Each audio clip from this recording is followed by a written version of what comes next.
All right, testing, testing, 1, 2, 3. Hope this is working. For those who are here, good morning, everybody. And now let's chat for 15 minutes. And while we are waiting for any viewers,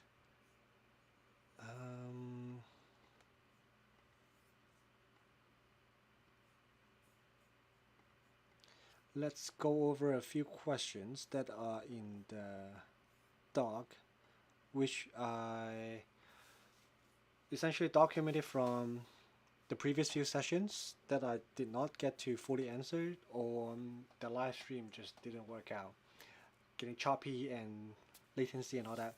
So hope this live chat, like this live stream, is going to be smooth. So fingers crossed. So from December 3rd, 2020, in that live stream, Saria asked the question, I want to start UX. What is the roadmap to start UX? So I'm guessing the question is from 0 to 1. So I'm actually trying to put together a document from my end to basically capture the 0 to 1 process, like from knowing nothing about UX to getting your first internship or full-time job. So some of the videos I've made, like internship series, resume series, portfolio series, interview series, they fall into this 0 to 1 roadmap, but it doesn't cover like everything. So I'm going to put together a doc with all the links that I have and share out at some point. So stay tuned to that. But to just answer that question plainly from my best knowledge there, I think the best way to see it is to work backward. Hello, Yo-Yo. Thanks for joining. I'm just going over the question that I got from last time. If you have any questions, feel free to leave in a comment. I will get back to you. Is to just work backward from internship to knowing nothing, like what do you need to get to the internship. So for example, you need a portfolio to apply. So that means you need a portfolio. Well, let me do it this way. Internship, knowing nothing. You need a portfolio. And of course, you need a resume to do it. And in order to have a good portfolio that increase your chance of getting the job, you need to have 3 great UX projects in it. And in order to have those 3 great UX projects, you need to know like the fundamental of UX design, the design process, how to do research, interaction design, visual design, some motion design maybe, prototype, storytelling, presentation, and putting together, compiled it all together into a good UX project to form a narrative, have a structure to it.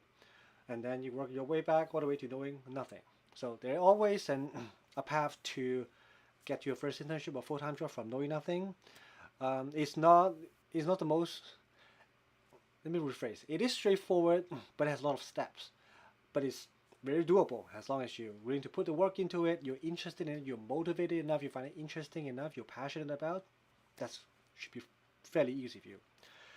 And Aisha 23, hello, let me know if I say your name correctly, feel free to correct me. And I'm just going through some questions that I did not get to answer properly in the previous live stream, so I'm going to answer those while I'm waiting for new questions from today. So everybody, we have like 15 minutes here, so feel free to ask any questions related to UX design. Happy to answer them. So that's the first question there. And next is, can you review my UI design? Yes, I am always doing portfolio reviews from my portfolio series. If you have seen any of those videos, if you see a bonus content in the end, feel free to use those. That is what the portfolio review is about. So Saria, if you're watching, or if you are watching it afterwards, feel free to go back to the portfolio playlist videos and find those bonus content. Just follow the steps and I'll take a look at your work. And Katie, the question is, hey Justine, can you share some practical tips on how we can do good storytelling? So this is A tricky one because there are many ways to tell a story. I'll give you that. There are many ways to tell a story. Way too many ways to tell a story. If you look at all the movies in existence in history, every movie has a story. Every movie has a storyline, has a narrative, and they are not really the same. A tragedy is not going to be the same as comedy. It's not going to be the same as sci-fi. It's not going to be as rom-com. Marvel movies are going to be different from Marvel hero movies are going to be different from DC hero movies. They tell stories differently. So, and hello, Will. Um, let me address the storytelling part before I get to you, since I started that one. But thanks for joining. Good to have you. So a good way to, well, at least that's how I learned. So I'm happy to share my journey. Is to one, look at like really good presentations and let those sink in, absorb those, and maybe imitate them, maybe copy them. Just practice practice how good storytellers tell their stories. So, for example, Steve Jobs, how did he present all those launches from iPhone to iPad, um, and how Apple in general in WWDC use minimal text, use really beautiful imagery, charts, numbers to tell those stories. Um, what else? A good example. Some TED Talks are really good. Tony Fadell is pretty good, the founder of Nest, who also happened to make iPod. Um, yeah, so watch those and maybe watch those a million times and pay attention to the presentation, the slides, the gesture, the tone, the pacing. You don't have to talk really fast. It's good to have pause and let people pay attention to you. Next is you have to practice. You have to get good at it by practicing. Especially if you're not presenter by nature. I'm not a presenter. I'm not born to be a presenter. So I have practiced and have presented many times to many people. And when you present to other people, gain their perspective. Ask them, what do you get from this presentation? Because there's always a gap between what you try to convey and what people actually understand and take away from it. That's why if you have an abundant amount of text in the presentation, it tends to not work because what they ended up absorbing is very, very little. So how can you align their ability to absorb and pay attention and focus to what you want to tell them?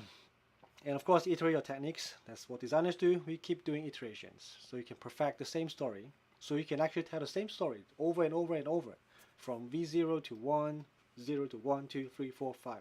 When you get to V10, I'm pretty sure you get a pretty good story to tell. Next is learn different ways to tell it. So that's something that I just talked about.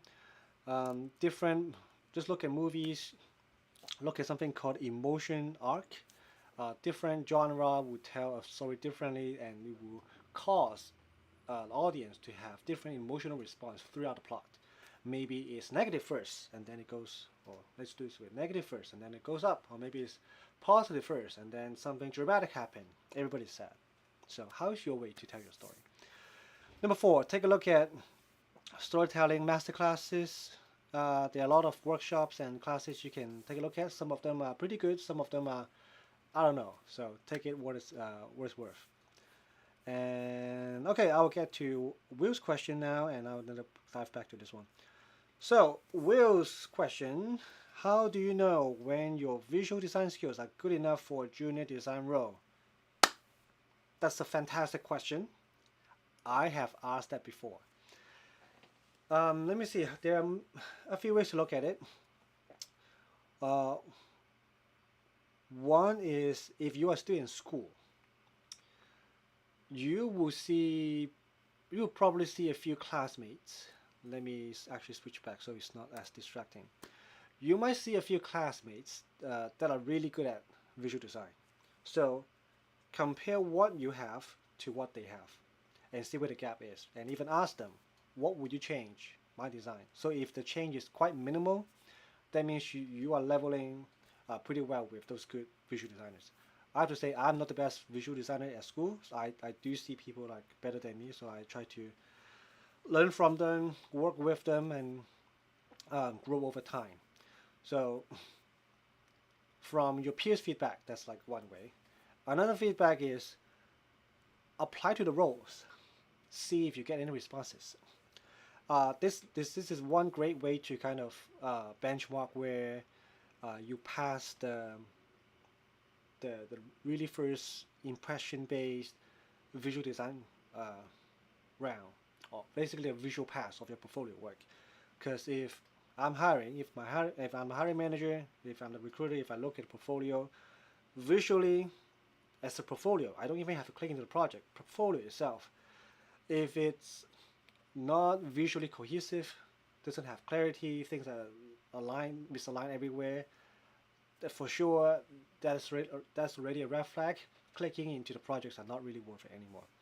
And of course, if you have the really good facade, good portfolio, use some templates, so if formatted pretty well, then we go into the projects and look at how you lay things out, how you craft your final UI, how you present those, because the presentation of your project is also a visual design project in itself.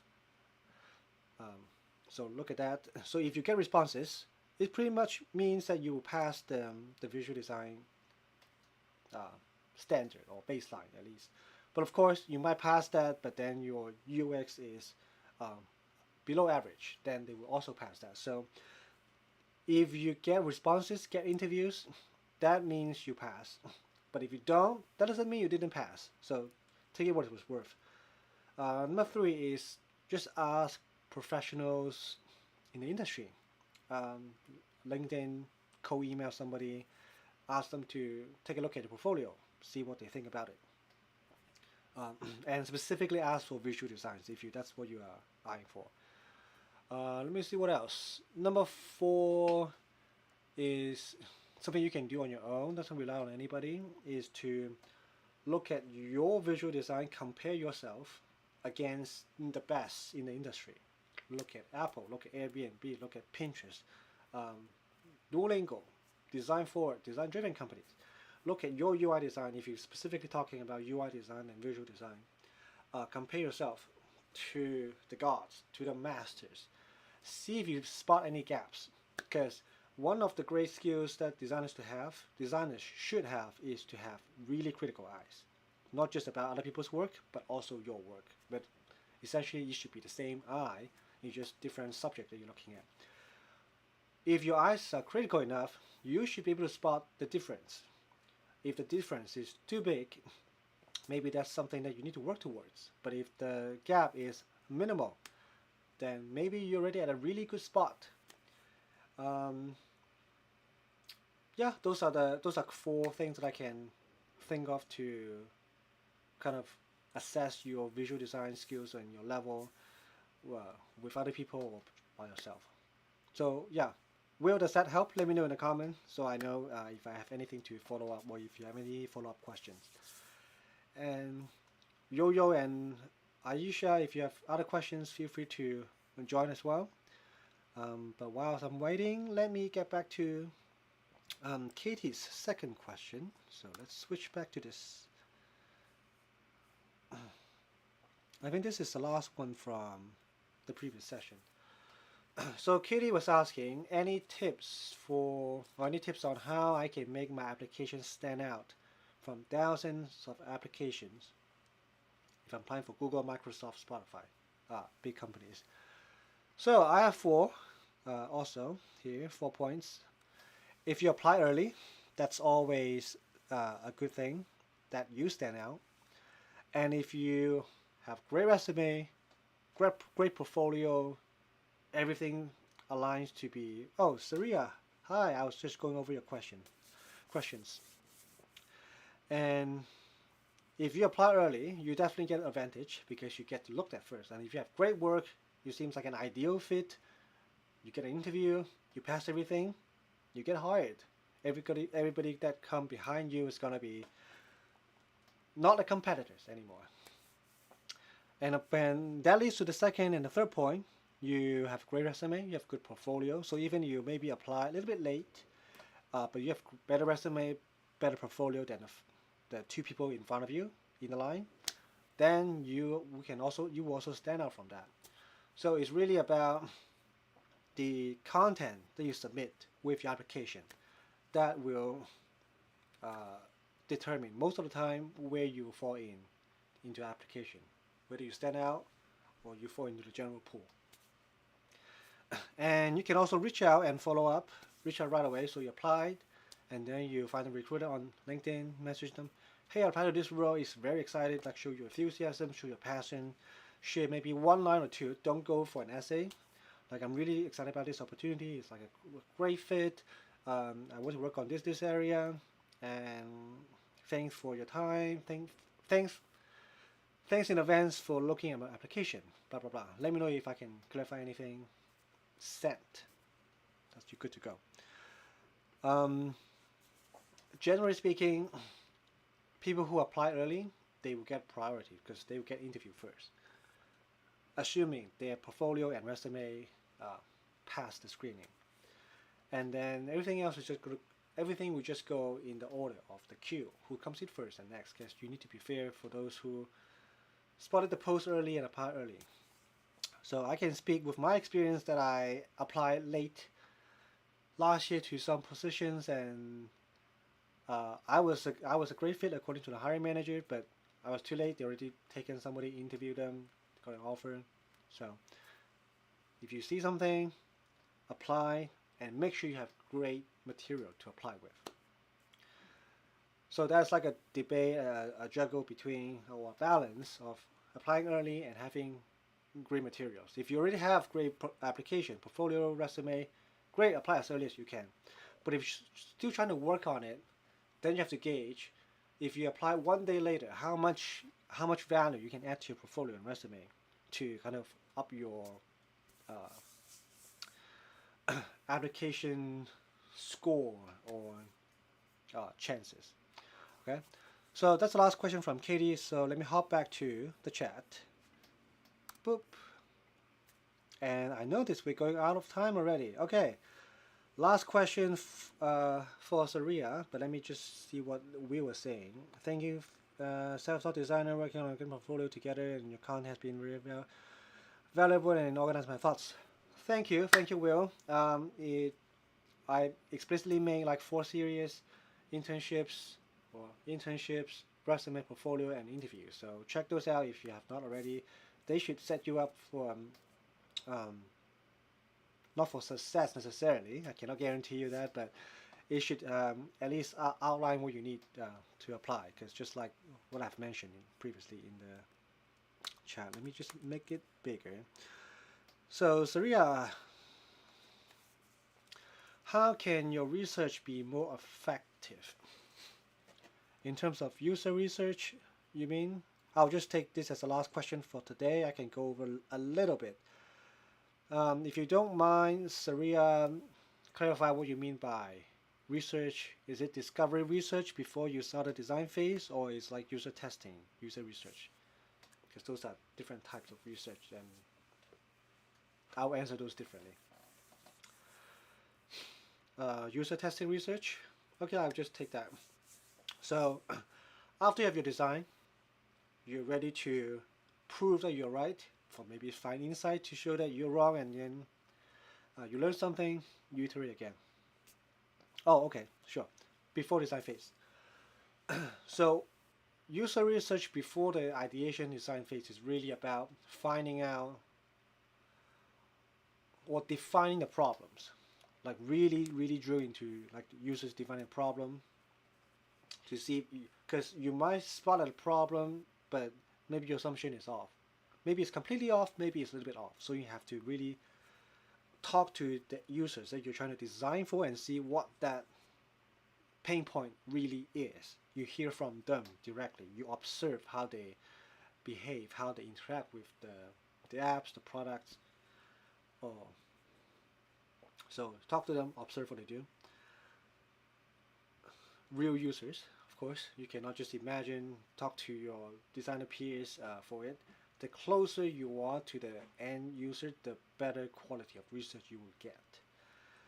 So that goes into the recruiting part.